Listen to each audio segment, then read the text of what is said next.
네, 오늘은 질문으로 오늘 설교를 시작해 보려고 합니다. 여러분, 우리가 신앙생활을 하면서 신앙의 성숙과 또 인격의 성숙은 연관된 것일까요? 아니면 무관한 것일까요? 만약 무관한 것이라고 한다면 인격 성숙에 대해서는 우리가 신경을 쓰지 않아도 되는 것이죠. 근데 반대로 연결된 것이라고 한다면 우리는 인격 성숙에 있어서도 우리는 무척 큰 관심과 또 노력을 기울여야 할 것입니다. 예, 그렇다고 한다면 이 성경은 거기에 대해서 뭐라고 답을 하고 있을까요? 성경은 구원받은 성도들이 인격적으로도 성장하고 성숙해야 함을 당연히 얘기하고 있습니다.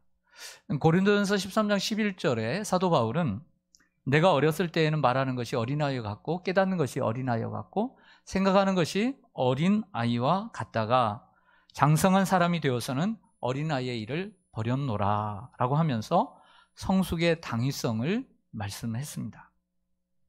히브리서 기자는 히브리서 5장 12절에서 때가 오래되었으므로 너희가 마땅히 선생이 되었을 터인데, 교회 다닌 지 오래됐다는 얘기죠. 너희가 다시 하나님의 말씀의 초보에 대하여 누구에게서 가르침을 받아야 할 처지니 단단한 음식은 못 먹고 젖이나 먹어야 할 자가 되었도다 라고 하면서 영적 미성숙을 책망하는 내용이 있습니다. 교회는 오래 다니고 직분은 가지고 있어도 영적으로는 어린아이라고 하는 책망을 하고 있는 거죠. 더욱 심각한 문제가 있습니다. 심각한 문제는 자신이 미성숙하다는 것을 자신이 모른다는 거예요. 자신이 깨닫지 못하는 것입니다. 반대로 나는 그래도 성숙하다. 나는 교회를 오래 다녔는데 나는 성숙한 사람이지 라고 생각할 수 있다는 것입니다. 또한 성숙의 척도를 우리가 생각하기를 나는 성경을 너무나 잘 알아. 공부도 많이 했고 나는 정말 열심히 성경 공부를 했어 라고 생각할 수 있습니다. 하지만 이렇게 생각해 보죠. 예수님 당시의 바리새인들은 성경을 달달 외웠습니다. 성경을 누구보다 잘 알죠. 그렇다고 해서 그들이 인격이 성숙했다는 건 절대 아닙니다. 또한 교회를 나는 오래 다녔고 나는 직분을 이렇게 받기까지 했어 라고 말하는데 그것 또한 성숙의 척도가 어느 정도는 되지만 완전하게 되지는 않습니다. 이런 얘기와 같습니다. 내가 나이가 몇 살인데 내가 밥을 몇 그릇 먹었는데 하면서 내가 나이가 들면 당연히 인격으로 성숙하다라고 말할 수도 없는 거죠. 나이가 많이 들었다고 인격으로 성숙할 가능성은 크지만 다 그런 건 아닌 거예요. 마찬가지로 신앙생활 내가 연조가 깊고 내가 연륜이 있으니까 믿음이 좋으니까 나는 인격으로 성숙하다라고 말할 수는 없는 거죠. 또한 교회 안에서 내가 봉사를 하고 내가 직분을 가지고 있으니까 내가 성숙하다라고 착각할 수 있습니다. 물론 직분도 귀하고 봉사도 정말 귀한 겁니다. 에베소 4장에 보면 하나님께서 교회 일꾼들을 종들을 세우셔서 성도를 온전케 하고 봉사의 일을 하게 함으로 그리스도의 몸을 세워 가셨습니다. 목회자들이 그런 일을 하는 거죠. 성도 한 사람 한 사람을 세워서 봉사를 하게 해서 그리스도의 몸인 교회가 든든하게 서가는 것입니다. 이럴 때 이 일꾼이 믿음으로나 영적으로나 또 인격적으로 성숙하다면 그 교회가 얼마나 건강하고 튼튼하겠습니까? 근데 반대로 한번 생각해 보죠. 앞장서서 일하는 일꾼들과 사역자들이 정말 인격적으로 성숙하지 않다면 그 공동체가 정말 성숙하고 건강하다라고 볼 수 있을까요? 그렇지 않은 것이죠. 그러므로 앞장서서 일하는 직분자나 또 이러한 일꾼들, 봉사자들은 더욱 성숙을 노력해야 합니다. 인격의 성숙 없이 신앙 성숙만 있다면 평안할 때는 사실 모릅니다. 그 사람이 인격이 성숙한지 잘 몰라요. 하지만 갈등이 일어나면 드러나게 돼 있어요. 인격이라는 건. 그 인격이 드러납니다. 성도들이 인격 성숙의 수준이 전체적으로 낮을 때 갈등 상황이 오면 평소에는 별 문제 없고 평화로웠던 교회가 소용돌이치기 시작합니다. 그리고 전체적으로 불안해합니다. 하지만 반대로 영적으로 뿐만 아니라 인격적으로도 성도들의 수준이 성숙하다고 할 때 갈등이 일어나면 먼저 제자리를 지키려고 노력을 합니다. 그래, 내가 예배의 자리를 지켜야지, 기도의 자리를 지켜야지, 힘들어도 내가 이렇게 해야지 하고 자기의 역할과 자리를 지키려고 노력을 하고요. 서로의 경계선을 존중을 해줍니다. 또한 더 나아가서 갈등을 두려워하지 않습니다. 도리어 이 갈등으로 인해서 하나님께서 우리에게 주실 축복, 그리고 더 하나님 앞에 귀하게 쓰임받을 수 있는 사람이 되어가고 교회가 되어갈 수 있다는 기대와 희망을 품게 되는 것입니다. 여러분들도 여러분들 인생에 고난이 왔을 때 너무 낙심하지 마십시오. 하나님께서 사랑하시니까 고난을 주시고 부당한 대우를 받을 수 있는 것입니다. 하나님이 여러분들을 좀 더 정말 내가 너를 포기하지 않고 정말 너를 쓰고 싶어. 내가 너 쓰고 싶어 죽겠어. 그래서 하나님이 여러분들을 만들어 가시는 거예요. 그렇게 해석을 해야 하는 것입니다. 가정의 경우도 마찬가지입니다. 가정이 평안할 때 결혼을 했습니다. 그리고 아이를 낳습니다. 큰 축복이죠. 근데 아이들이 어릴 때는 잘 몰라요. 그러나 아이들이 커가면서 저도 아직 모르는 게 너무 많습니다. 하지만 커가면서 가정에는 수많은 일들, 이벤트들이 일어납니다. 그 이벤트들 속에서 좋은 일이 있으면 인격이 드러나질 않아요. 하지만 어려운 일이 생기면 그때 숨겨져 있던 우려했던 일들이 현실로 드러나기 시작하는 거죠. 몰랐던 아빠의 성질이 팍 나오게 되는 거예요. 엄마의 숨겨졌던 모습들이 탁 나오게 되는 거죠. 예를 들어서 자녀들이 착해요. 공부도 너무 잘해요. 그래서 늘 사람들에게 자랑거리가 되었어요. 근데 그랬던 아이가 사춘기를 지나면서 완전히 애가 바뀌어졌습니다. 부모님에게 틱틱거리고 문 차고 들어가고 또 집에 나가버리고 그리고 가출을 해버리고, 그래서는 안 되겠지만 그런 아이를 보면서 그 전에 그 아이를 대했던 모습과 완전히 180도 다르게 그 아이를 대하기 시작합니다. 사랑하고 이해하기보다는 정말 왼수처럼 여기고 그 아이를 대한다면 결국 숨겨져 있던 부모의 본성이 드러나게 되는 것이죠.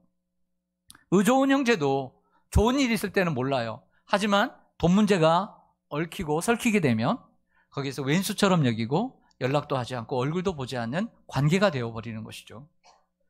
이러한 관계의 문제뿐만 아니라 가정에 육체적인 질병이 오거나 또 물질적인 어려움, 부모님이 아프거나 형제가 아프거나 혹은 물질적인 어려움이 찾아왔을 때 해결해가는 그 모습이 그 가족의 수준이고 또 진정한 모습일 수 있다는 것입니다. 가족 구성원이 성숙한 인격을 갖고 있을 때 이전의 모습과는 똑같지는 않아요. 서로의 관계가 똑같지는 않지만 그래도 좋은 쪽으로 그 갈등을 함께 극복해 가면서 더 끈끈한, 정말 더 사랑스러워하고 아무 문제 없을 때 엄마 아빠 좋아요? 나도 너 좋아? 이렇게 했던 관계가 고난을 통과하면서 그 아픔을 통과하면서 그전과는 다르지만 더 끈끈한 관계로 좋은 쪽으로 발전해 가게 되는 거예요. 갈등을 통해서. 그래서 여러분들의 가정에서 찾아오는 그 갈등도 여러분들이 어떻게 극복하느냐에 따라서 여러분들의 가정의 미래가 달라질 수 있다는 것입니다. 오늘 함께 살펴볼 하나님의 말씀 베드로전서 3장 8절에서 12절입니다. 베드로전서 9번째 시간이죠. 오늘 3장 8절 성경을 가지고 계신 분들은 첫머리를 한번 눈으로 보시기 바랍니다. 이렇게 시작합니다. 마지막으로, 끝으로 이렇게 시작을 하죠. 여러분 저를 보시죠. 여기서 마지막이란 오늘 이 베드로전서 서신의 마지막을 얘기하지 않습니다. 마지막이라고 한다면 3장에서 끝나야 되죠. 근데 5장까지 계속 간단 말이에요. 그럼 여기에 마지막이라는 것은 왜 갑자기 마지막이야? 끝내지도 않으면서. 설교하면서 계속 안타까운 게 뭐죠? 지루한 게 마지막으로 했다가 끝으로 다시 한번 결론으로. 근데 너무 지루하잖아요. 저는 그래서 많이 생각해요. 그런 말 잘 안 하려고. 그리고 결론적으로 마지막으로 했으면 그냥 하고 싶은 말 있어 거기서 끝내버리려고 그래요. 사람들에게 지루하게 느껴지지 않는 사람이 되려고 노력을 많이 하거든요. 여기는 서신의 끝을 얘기하는 것이 아니라 2장 13절부터 시작됐던 모든 인간의 모든 제도에 대한 순종, 종이 상전에 대한 순종, 아내가 남편에 대한 순종에 대한 이러한 권면의 단락을 결론을 짓는 것입니다. 베드로 사도는 이 단락의 결론 부분에서 얘기하는 것이 뭐냐면 우리 그리스도인들이 함께 믿음을 가지고 있는 성도들, 교회에 대하여, 성도들에 대하여 또 박해하는 이방 사람들에 대하여 그럼에도 불구하고 우리가 우리의 몸의 한 부분이 되어야 하고 하나님의 복을 이어받는 축복의 통로가 되는 성품들을 열거를 하고 있습니다. 저는 5가지로 오늘 본문을 정리했습니다. 첫째를 보시죠. 첫째는 같은 마음, 한 마음입니다. 오늘 8절을 한번 보시면요. 마지막으로 말하노니 너희가 다 마음을 같이하여, 이렇게 시작을 합니다. 여러분, 마음을 같이 하는 게 쉬워요, 어려워요? 네. 부부로 이렇게 살아보니까요, 저도 한 25년, 26년을 살았는데 하나 되는 게 쉽지가 않더라고요. 그래서 어느 쪽에서 양보를 해주니까 좀 하나 되어 가는 것 같아요. 네, 어느 쪽이 어느 쪽인지는 말을 안 하겠습니다. 마음을 같이 하기는 쉽지 않습니다. 여기서 마음을 같이 한다는 것은 획일적인 하나됨을 얘기하지 않습니다. 금천 초등학교를 지나면서 야, 어디서 속히 코로나가 지나면 여기서 체육대회를 빨리 했으면 좋겠다, 이런 생각을 하거든요. 자, 100팀이니까 하얀색 입고 와. 그래서 하얀색 입었습니다. 야, 우리 청팀이야. 우리 교구는 파란색 입고 와. 이런 획일적인 것을 얘기하지 않습니다. 마음의 하나됨을 얘기하는 거죠. 여기에 마음의 하나됨은 이러한 이해와 조화가 필요합니다. 가족끼리도 좋아하는 색이 다르죠. 좋아하는 음식도 다릅니다. 그리고 좋아하는 TV 채널도 다릅니다. 어떤 가족은 따뜻한 환경을 좋아합니다. 창문을 다 열어놔야 돼요. 미세먼지 없으면. 시원한 걸 좋아해. 근데 어떤 가족은 하여튼 바람을 싫어해. 문을 꼭꼭 닫아야 돼요. 서로 다르죠. 성도들 간에도 다른 것이 많습니다. 고향도 다르죠. 사고 체계도 다릅니다. 기도의 방식도 다르고 좋아하는 찬송도 다릅니다. 우리 어르신들이 참, 어르신인데도 불구하고 오늘 예배 전에 부르는 이러한 어떤 복음성가도 참 좋아해 주시고 또 이해해 주신 것 얼마나 좋은지 몰라요. 그게 바로 하나됨입니다. 찬송가도 부를 수 있고 복음성가도 함께 부를 수 있는, 내가 좋아하는 것만이 아니라 나만 좋아하는 게 아니라 우리 젊은이들도, 우리 교회를 위해서 젊은이들도 좋아하는 것을 함께 공유할 수 있는 이러한 이해와 조화가 마음이 하나 되는 것이라고 할 수 있죠. 빌립보서 2장 2절을 한번 보실까요? 사도 바울이 빌립보 교회에도 똑같은 얘기를 하는 것을 발견하게 돼요. 마음을 같이하여. 근데 그 뒤에 감자줄기처럼 3개나 따라옵니다. 같은 사랑을 가지고 뜻을 합하며 한 마음을 품어. 그냥 한마디만 딱 하면 될걸. 마음을 같이 하라는 단어에 사랑도 따라오고 한 마음도 뜻을 합하여, 이런 얘기도 계속 따라오는 거죠. 상대방을 사랑하는 마음이 있을 때 같은 마음을 품으려고 노력하게 되는 거죠. 저는 아들만 있고 손자가 아직 없습니다. 근데 만약에 여러분들이 집에 이제 손자가 놀러 왔다고 한번 가정을 해보죠. 손자가 놀러 왔습니다. 이런 말이 있죠. 손자가 놀러 오면 그렇게 좋대요. 네, 놀다가 가면 더 좋대요. 근데 아이들, 손자가 좋아하는 것과 여러분들이 좋아하는 게 다릅니다. 네. 그래서 여러분들은 라면을 싫어하는데 애들은 또 라면을 좋아할 수 있고요. 그래요. 근데 여러분들 좋아하지 않아도 손자가 할머니 나 이거 해줘요. 그러면 해줘요, 안 해줘요? 해주죠. 기쁘게 해줘요? 아니면 싫은데 그냥 해줘요? 기쁘게 해주게 되는 거죠. 3부 시간 리액션이 너무 작아가지고 네, 조금만 더 해주세요. 좋았죠. 근데 여러분들이 좋아한 거예요? 아니에요. 좋아하지 않아요, 그 음식을. 그런데 왜 해주죠? 손자가 예쁘니까 해주는 거예요. 손자가 사랑스러우니까 해주는 거예요. 우리도 한 마음이 되기 위해서는 서로를 사랑하는 마음이 기본이 될 때, 기초가 될 때 서로 마음을 하나로 모을 수 있는 것이죠. 하나됨을 위해서는 본질과 비본질을 구분할 줄 알아야 합니다. 기독교의 진리는, 즉 본질은 예수님의 십자가와 부활입니다. 예수님을 믿어야만이 구원받을 수 있다는 것이 기독교의 본질인 것이죠. 언제나 본질에 있어서는 일치를, 비본질에 있어서는 자유해야 합니다. 본질적인 것이 있다면 그건 절대 타협하거나 양보해서는 안 되는 것이죠. 하지만 비본질적인 것에 있어서는 얼마든지 양보하고 타협할 수 있어야 합니다. 아이러니는 우리는 본질 때문에 싸우지 않는다는 거죠. 비본질 때문에 싸울 때가 참 많습니다. 그렇다고 해서 그 비본질이라는 것이 다 중요치 않다는 건 아닙니다. 그래도 본질보다는 덜 중요하기 때문에 얼마든지 양보할 수 있습니다. 예수님께서는 겟세마네 동산에 가시기 전에 제자들과 식사를 하시고 설교하시고 그리고 요한복음 17장의 대제사장적인 기도를 하십니다. 마지막으로 그 한 장의 긴 기도를 하시면서 이런 기도를 자주 하십니다. 하나님, 아버지여, 아버지와 내가 하나가 된 것 같이 하나님 저들도 하나가 되게 하옵소서. 이 기도를 하는 거죠. 마치 이것은 부모님이 돌아가시면서 형제들을 모아놓고 자녀들을 모아놓고 하는 유언과 같습니다. 너희는 마음을 합해라. 하나가 되어라. 라고 하신 것이죠. 여러분, 우리가 서로 다릅니다. 많이 다르죠.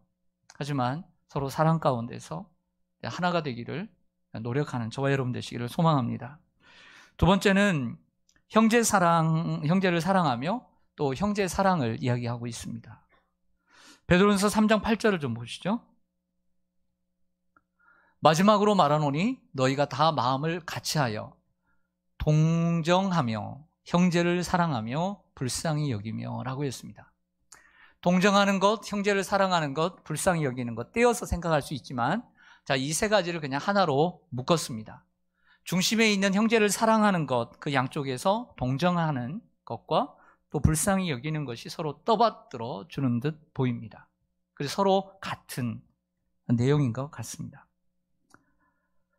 3장 8절은 특별히 누구에게 하는가가 좀 중요합니다. 그것은 같은 믿음을 가지고 있는 성도들을 대하는 태도를 가리킬 때 마음을 같이 하고 형제를 사랑하고 이렇게 얘기를 합니다. 우리는 예수 그리스도의 십자가 부활로 거듭난 하나님의 자녀입니다. 우리 모두가 다 자녀입니다. 자녀. 그렇다고 하면 우리가 같은 자녀이기 때문에 우리를 무엇이라고 부를까요? 네, 따라와 주셔야 되는데. 자, 우리가 다 예수 그리스도를 믿고 하나님의 자녀가 되었습니다. 여러분도 자녀, 여러분도 자녀, 여러분도 자녀, 여러분 자녀입니다. 그럼 우리가 무엇이 되었습니까? 형제, 그렇죠. 형제 자매가 된 거죠. 주님이 우리를 사랑하셔서 우리가 구원받은 것처럼 우리도 서로 사랑해야 하는 것이죠. 베드로가 쓴 두 번째 서신이 있습니다. 그래서 베드로 후서라고 하는데, 베드로 후서에 보면 이러한 우리의 신앙의 8가지 덕목을 이야기하는 부분이 있습니다. 그 덕목을 한번 보세요. 너희들이 믿음의 덕의 지식을, 지식의 절제를, 절제의 인내를, 인내의 경건을, 경건의 형제 우애를, 형제 우애의 사랑을 공급하라. 이렇게 8가지를 얘기합니다. 사람이 믿음이 최고죠. 믿음이 있어야 구원받는 거죠. 근데 믿음이 있어도 되는 게 아니에요. 믿음도 덕스러운 믿음이 돼야 되는 거예요. 자기만 주장하는 남을 해롭게 하는 믿음이 되어서는 안 되는 거죠. 근데 이 덕도 좋은 게 좋은 것이라고 좋기만 하면 안 되는 거예요. 바른 지식을 가지고 믿음이 있어야 되는 거죠. 근데 이 지식도 너무 드러내면 교만해져요. 그래서 이 지식에는 절제가 필요한 거예요. 그리고 절제의 삶도 내가 좀 참아야지 하다가 언제 터지죠. 이것이 인내가 필요한 거예요. 절제도 참아야 되는 거예요. 그리고 그런 마음을 주님을 닮는 경건의 모습으로 살아가게 되죠. 그리고 난 다음에 우리가 형제 사랑에 또 형제 우애에 사랑을 공급하라. 이 8가지의 그 봉우리들 가운데 최고봉에 뭐가 있냐면, 우리가 그 네팔에 보면 그 8,000m가 넘는 그 산들이 있다고 하잖아요. 그 중에도 최고봉들이 있지 않겠어요? 바로 이 8가지 덕목 가운데 최고봉을 베드로는 형제 우애와 사랑에 두고 있다는 거예요. 그러니까 오늘 본문 베드로전서 3장 8절에 형제를 사랑하며 라고 하는 것을 우연히 생각이 나서 쓴 게 아니라, 베드로 후서에도 이 형제 우애와 사랑이 바로 그 8개의 봉우리 가운데 7번째, 8번째 최고의 봉우리에 있는 것처럼 서로 의식을 하면서 이 편지를 쓰고 있다는 것을 기억해야 해요. 여러분은 어려운 일을 당할 때 우리 교회 안에서 혹시 진정으로 그 형제를 진정으로 여러분들 어려움을 당할 때 그 어려움을 함께하고 또 기도하고 또 함께 도와줄 수 있는 그러한 친구가 있습니까? 신앙생활을 오래 했는데도 불구하고 진정으로 내 아픔을 함께하고 기도해주고 도와줄 사람 있는 사람이 하나도 없다면 정말 자신의 신앙을 돌아봐야 합니다. 진정한 친구는 저절로 생기지 않습니다. 과정을 통해서 만들어가는 것입니다. 어떻게 해요? 동정하고 불쌍히 여김으로써 진정한 친구가 되어가는 거예요. 동정한다는 것은 우리가 이제 야, 너 나 동정하냐? 이렇게 오해하는데요. 동정은 그런 의미 아니라 공감하는 것입니다. 그 상대방이 기쁘고 슬픈 그 기쁜 슬픈 감정에 내가 함께 공감하는 것이죠. 함께 하는 것입니다. 친구가 절친이 있습니다. 그 집을 샀다고 전화를 했어요. 더 이사를 갔다고. 그래서 물었어요. 야, 어느 동으로 가냐? 좋은 동으로 가는 거예요. 그래서 야, 얼마 샀냐? 내 집보다 더 좋은 거예요. 그럼 여러분 기분이 어때요? 좋지 않죠? 솔직하게. 그런데 그것을 정말 기쁘게 그래요? 그래, 축하한다. 이렇게 해줄 수 있는 게 이게 동정이라는 거예요. 이게 동정이 쉽지가 않아요. 같은 또래의 아들이 있어요, 친구가. 근데 내 아들이 들어간 대학보다 그 친구의 아들이 들어간 대학이 인류대학이야. 정말 축하해 줄 수 있어야 되는 거야. 이게 동정이에요. 친구가 아파요, 힘들어요, 고통스러워요. 그럴 때 그 아픔까지도 함께 해야 한다는 거죠. 황금 연못이라고 하는 프로를 우연히 보게 되었습니다. 어르신들이 나와서 얘기하는 거 혹시 아세요? 황금 연못이라고? 저만 TV 보는 죄인으로 만드는 거예요? TV 보는 게 죄입니까? 그래서 한 할머니가 얘기를 하는 거예요. 할아버지가 폐암으로 투병을 하는데 너무 오래되니까 그 곁을 지켜줘야 되니까 간병을 해야 되니까 자신이 산부인과 쪽에 수술을 해야 되는데 못하고 있는 거예요. 할아버지 때문에. 그래서 그러다가 이 남편이 이해를 하고 여보 걱정하지 말고 일주일이면 된다니까 수술하고 입원했다가 나와. 그래서 큰 마음을 먹고 수술을 한 거예요. 근데 수술한 그날 남편이 쓰러진 거예요. 그래서 돌아가셨어요. 이거 어떻게 해요? 몸을 움직일 수가 없어요. 장례는 치러야 되는데 마침 온 친구가 있었는데 동생 친구가 있었습니다. 또 병원에 이제 유문차 왔는데 그 친구한테 그 얘기를 했다는 거예요. 내가 이렇게 남편이 죽게 됐다. 근데 장례도 있는데 어떻게 하냐 그랬더니 그 동생이 그러더래요. 언니 걱정하지 마. 내가 할게. 아무 염려하지 마. 그 옛날에는 이런 장례식장에서 하는 게 아니라 집에서 다 음식을 준비해서 했잖아요. 그래서 3일 동안을 그 친구가 준비해서 다 장례를 잘 치른 거예요. 그래서 진정한 친구가 되었다는 거예요. 진정한 친구는 만들어지는 것입니다. 과정을 통해서, 동정하는 것을 통해서. 히브리서 4장 15절에 보면 우리에게 있는 대제사장은 우리의 연약함을 동정하지 못하실 리가 아니요 모든 일에 우리와 같이 시험을 받으신 이로되 죄는 없으시니라. 예수님은 여러분들의 기쁨도 내일처럼 기뻐하시고요, 여러분들의 슬픔도 정말 슬퍼하시고 아파하세요. 예수님 우리의 인생의 희노애락을 모두 공감하시는 것입니다. 그래서 예수님이 우리의 진정한 친구인 거죠. 여러분들에게 좋은 일이 있기를 축원합니다. 그래서 이번 주에 있기를 축원합니다. 그래서 좋은 일이 일어났어요. 그래서 좋은 일이 너무너무 좋은 일이 일어났어요. 누구에게 연락하죠? 그렇죠. 시기하고 질투할 만한 사람에게 전화할까요? 정말 내 이 좋은 일을 정말 내 것처럼 정말 기뻐할 사람이 딱 생각이 나서 그 사람에게 하는 거예요. 1번 누구에게, 2번 누구에게, 3번 누구에게. 그러면 너무너무 아프고 가슴 아프고 힘든 일이 일어났어요. 누구에게 연락할까요? 누구에게? 정말 세상 사람들 부끄러워서 말할 수가 없어. 누구에게 얘기해야 될까요? 진정으로 자기 일처럼 친정으로 마음 아파할 줄 아는 그러한 사람에게 전화하는 것이죠. 형제 사랑 뒤에 불쌍히 여기며 라는 말이 나옵니다. 이 말은 긍휼히 여기는 것, 측은히 여기는 것을 의미합니다. 누군가가 어려움을 당하면 판단하지 말고 긍휼히 여겨야 합니다. 예수님이 이 땅에 오셔서 사역을 하시면서 세상의 많은 사람들을 보면서 목자 없는 양과 같이 유리하고 방황하는 모습을 보면서 불쌍히 여기고 민망히 여기고 긍휼히 여기셨다 했습니다. 죄인인 우리가 이 세상에서 고통당하는 모습들을 보시면서 예수님이 우리를 불쌍히 여기서 구원해 주신 것이죠. 그래서 구원받은 것입니다.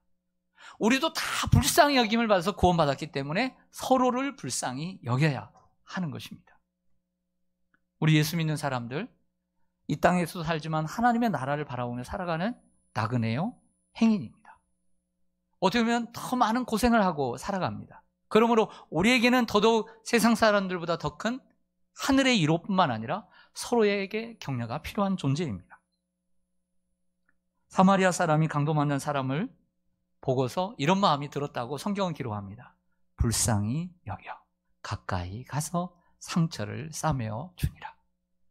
우리가 성도에게 서로에게 이러한 불쌍히 여김이 있어야 할 줄로 믿습니다. 세 번째, 베드로는 이야기를 합니다. 겸손을 얘기합니다. 겸손. 3장 8절 이제 완성이 되었습니다. 여러분들이 한번 읽어주시면 고맙겠습니다. 시작.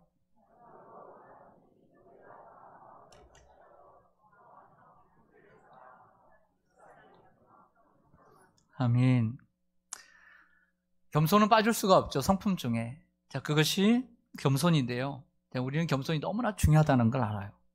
하지만 동시에 겸손이 너무 힘들다는 것도 알아요.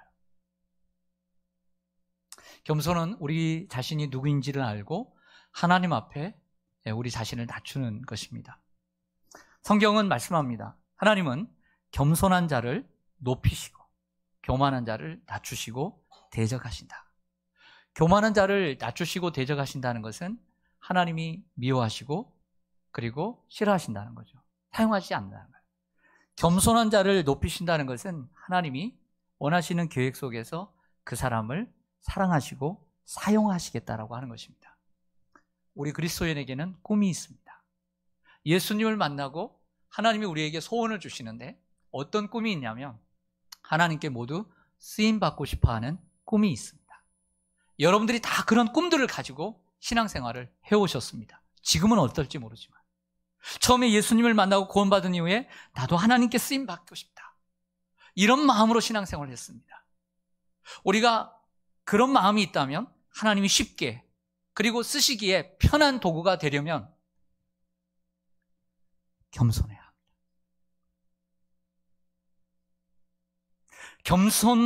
우리 하나님이 여러분들 사용하게 하시기 위해서 고난을 주시는 것입니다. 겸손하기 위해서 다룰 수 있는 도구는 고난이 최고입니다. 고난을 통해서 사람을 겸손케 하셔서 그 사람을 사용하고 싶은 거죠. 그래서 인생에 고난을 당할 때 너무 힘들어만 하지 마세요. 하나님께서 나를 정말 편하게 쉽게 사용하기 위해서 나를 만들고 계시는구나, 이렇게 생각하시면서 고난을 이기면 좋겠습니다.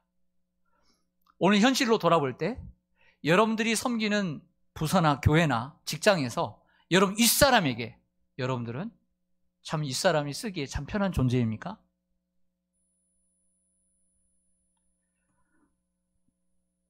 베드로전서가 쓰인 1세기 당시 로마 시대는 경쟁사였기에 겸손은 가장 천대받는 가치관이었습니다.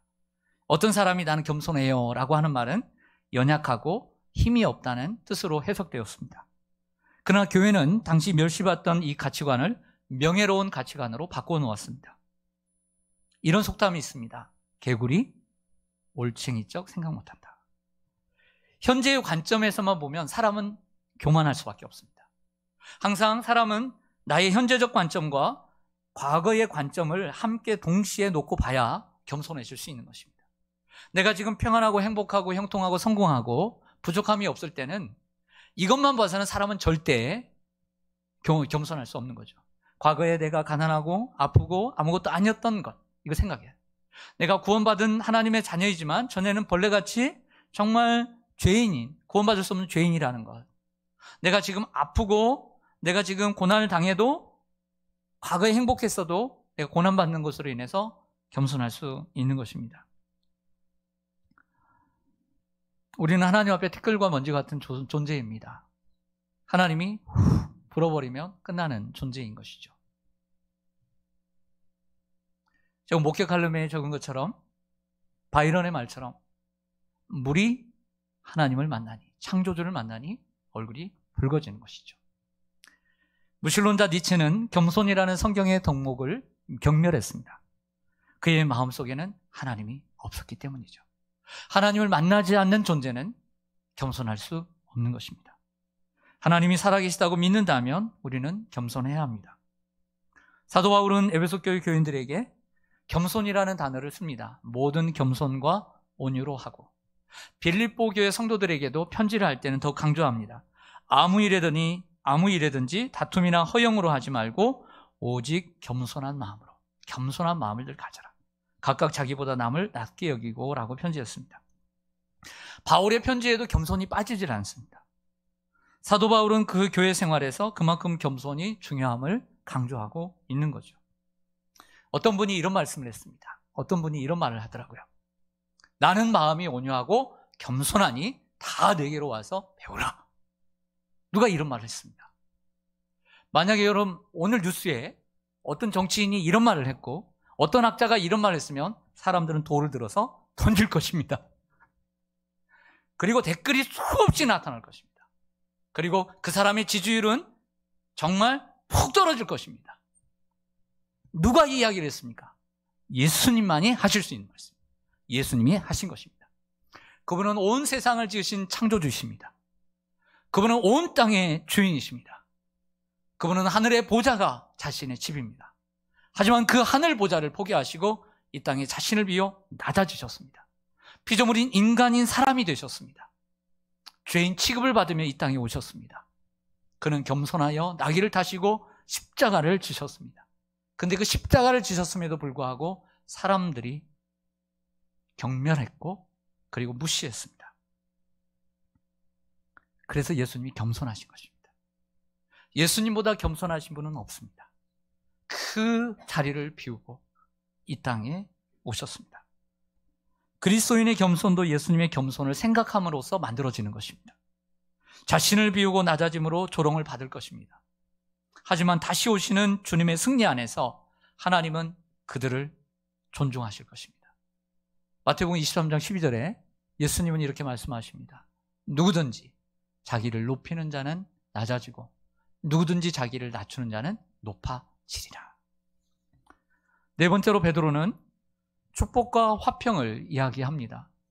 축복과 화평도 어떻게 보면 우리의 인격의 덕목이라고 할 수 있습니다. 3장 9절을 좀 보시죠. 악을 악으로 욕을 욕으로 갚지 말고 도리어 복을 빌라. 이를 위하여 너희가 부르심을 받았으니 이는 복을 이어받게 하려 하심이라. 11절을 보겠습니다. 악에서 떠나 선을 행하고 화평을 구하며 그것을 따르라. 아멘. 이번에 다룰 주제도 무척 무겁고 중요한 주제입니다. 이런 얘기입니다. 쉽게 얘기해서 사람이 살아가면서, 여러분이 살아오면서 누군가에게 고통을 당했습니다. 누군가에게 지워지지 않는 한과 해를 당했습니다. 그러면 우리는 그 사람들에게 어떤 마음을 갖죠? 그 사람을 그대로 받은 대로 되갚아주고자 하는 마음을 갖습니다. 이것이 인간의 본성이라는 거죠. 근데 성경은 뭐라고 얘기하냐면 그렇게 갚지 말라는 거예요. 욕을 욕으로, 이를 이으로, 악을 악으로 갚지 말고 도리어 그를 축복하고 도리어 복을 빌라. 그를 위해서 우리가 부르심을 받았고 그를 통하여 우리가 복을 이어받게 된다. 성경이 이처럼 쉬우면서도 어렵습니다. 우리가 사는 이 세상은 보복의 원리를 따라 살아갑니다. 정치계만 보더라도 보십시오. 정권이 바뀌면 첫 번째로 하는 일이 무엇입니까? 받은 대로 되갚아주는 것. 그것부터 하는 게 정치계입니다. 어찌 정치뿐입니까? 모든 세상이 다 그런 원리로 돌아갑니다. 교회에서도 조차 그런 일이 일어납니다. 자신이 받은 상처를 꽁꽁 숨겨놓았다가 기회를 노려 상대를 공격해 복수하는 경우들이 있습니다. 그것은 인간의 본성입니다. 그렇게 크게 탓하고 싶지는 않습니다. 하지만 그것을 행동으로 옮기도록 성령은 우리를 버려두지 않습니다. 여러분들이 진정 예수 그리스도를 구주로 믿고 성령을 받은 분들이라고 한다면, 성령에 순종하는 분들이라고 한다면 그 인간의 본성과 육체의 본성을 누르고 하나님의 뜻을 따라 성령의 인도함을 받으며 악을 악으로 갚지 않습니다. 도리어 그를 용서하고 축복하며 복을 빌게 되어 있는 것입니다. 그것을 바로 성령의 인도하심이다 라고 말하는 것입니다. 사실 오늘 본문 9절은 8절과 달리 8절은 같은 믿음을 가지고 있는 성도들을 대하는 태도라고 한다면 9절은 믿지 않는 반기독교적인 세력들에 대한 가져야 되는 태도를 의미합니다. 믿는 사람들을 악행자라고 모함하고 선을 행해도 욕을 하고 자신의 생활 방식을 따르지 않는다고 비방하고 차별하는 사람들을 향해 보복하지 말고 도리어 복을 빌라고 하시는 말씀입니다. 그리고 이를 위해서 우리가 부르심을 받았다라고 얘기를 하는 것이죠. 예수님은 이런 말씀하셨습니다. 의를 위하여 박해를 받는 자는 복이 있나니 천국이 저희 것이다. 베드로도 오늘 계속해서 3장 14절, 다음 주에 배울 14절에 보면 의를 위하여 고난을 받으면 복 있는 자라고 했고요. 17절에 좀 내려가 보면 선을 행함으로 고난받는 것이 하나님의 뜻이라고 말씀합니다. 우리가 잘 아는 로마서 12장에 사도 바울도 이 말씀 너무나 잘 아시죠? 아무에게도 악을 악으로 갚지 말고 모든 사람 앞에서 선한 일을 도모하라. 할 수 있거든 너희는 모든 사람과 더불어 화목하라. 오늘은 화평하라라고 하는 단어를 쓰고 있잖아요. 11절에 화목하라, 똑같은 단어입니다.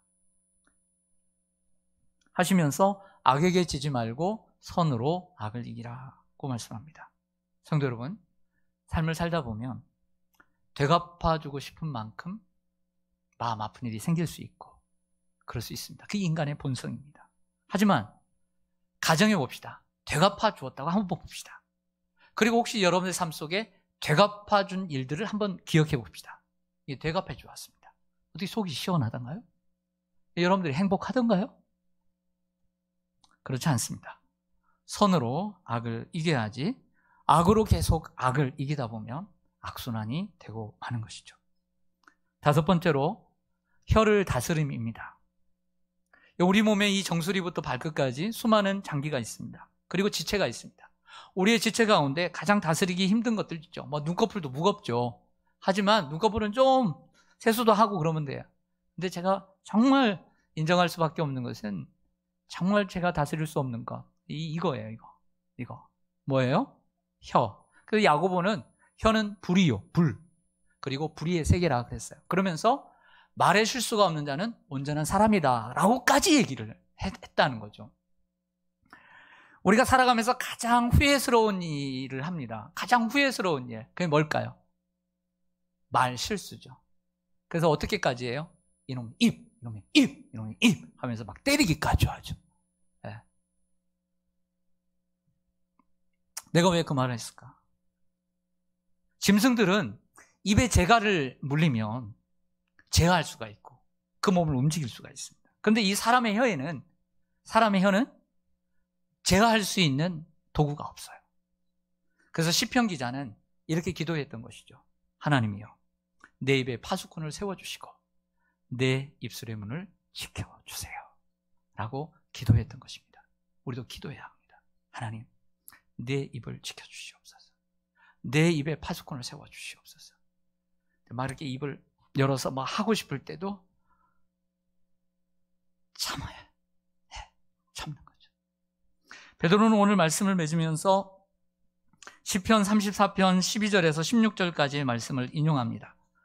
여러분 이렇게 성경을 읽다가 성경이 이렇게 정확하잖아요. 성경에 가끔씩 읽다가 이런 생각하죠. 성경에 오타가 이렇게 글자가 많은데 오타 없을까? 예, 저도 한번 찾아본 적이 있는데 오타 없더라고요.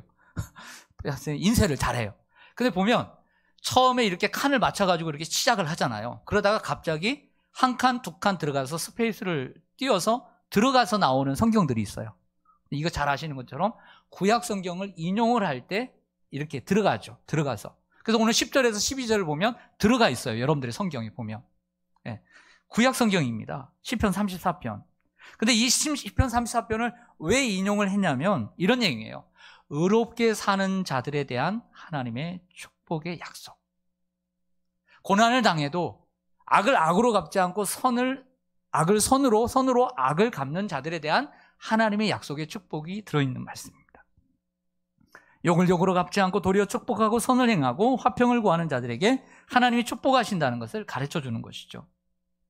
한 구절만 살펴보고 마치겠습니다. 10절입니다. 그러므로 생명을 사랑하고 좋은 날 보기를 원하는 자는 혀를 금하여 악한 말을 그치며 그 입술로 거짓을 말하지 말고. 여러분들, 우리가 생명을 사랑하고 사람을 사랑하고 또 그들과 함께, 성도들과 함께, 또 가족들과 함께 좋은 날 보기를 원하면 혀를 금해야 된다. 혀를 다스려야 된다는 거예요. 우리가 내가 나가서 키우고 내가 돈 벌어서 키워지고 공부시키고 옷 입히고 신발 산시키고 키웠지만 그 자녀들과 또 그들이 결혼해서 낳는 사랑하는 자손들과 함께 좋은 날 보기를 원하면 혀를 다스려야 돼요. 우리 성도들도 하나님께서 우리가 함께 모이게 하셨지만 더 행복한, 우리가 생명을 사랑하고 저 세상 사람들도 사랑하고 더 좋은 날 보기를 원하면 혀를 다스려야 돼요. 교회 공동체는 핍박으로 와야 되지 않습니다. 흩어질 수 있지만 잔디처럼 다시 일어납니다. 교회 공동체를 파괴하는 가장 강력한 사탄의 무기는 말입니다.